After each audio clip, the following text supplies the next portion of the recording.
Sometimes it's easy to forget the important role of nitrogen in establishing a new stand of grass, whether it's a hay or a pasture field. Nitrogen is critical to enable the plant to tiller well and to develop a vigorous root system to maximize nutrient and water uptake. All of this is important in and of itself, but in the field it's extra important because the grass that we're trying to establish is competing with weeds and competing against the calendar. Eventually, growing conditions will be unfavorable and the plant will need to be able to survive.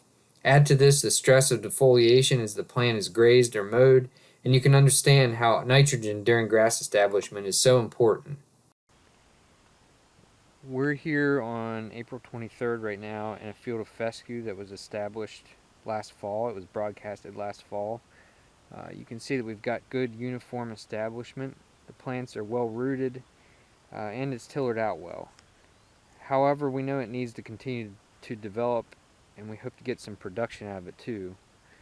With that in mind, you can see that areas of the field, and in fact the whole bulk of the field in this case, is a little bit yellow.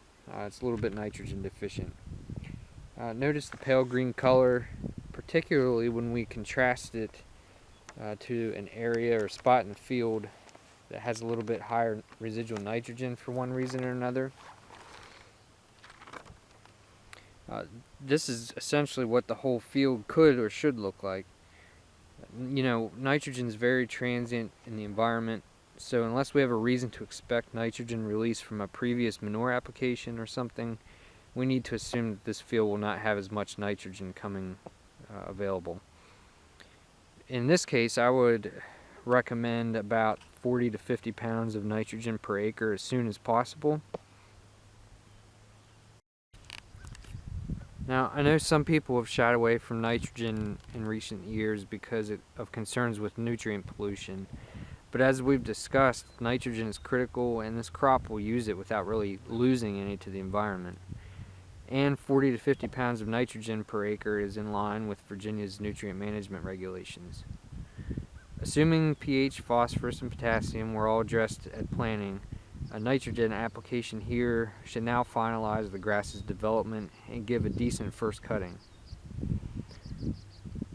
From a grazing standpoint, this field could be carefully grazed in a month or so, I would imagine, as long as the plants are not easily uprooted when they're pulled on. So we can just take a clump here and grab it and twist it, much like an animal would, and pull on it.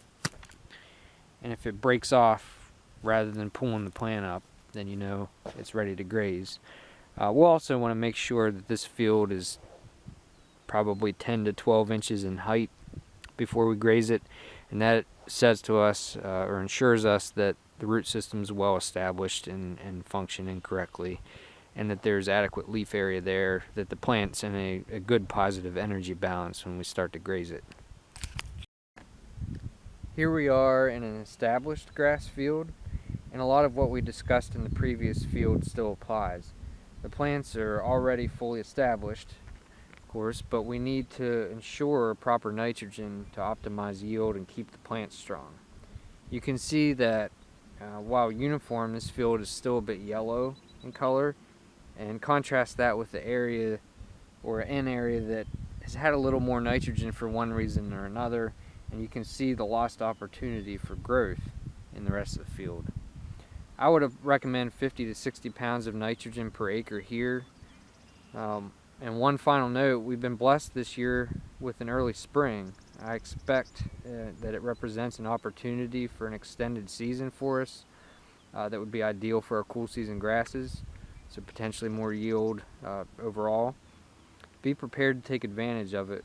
Use good grazing and cutting management, and be prepared to follow up the first hay cutting here with additional nitrogen if you haven't already applied something like manure that would have an additional residual nitrogen release.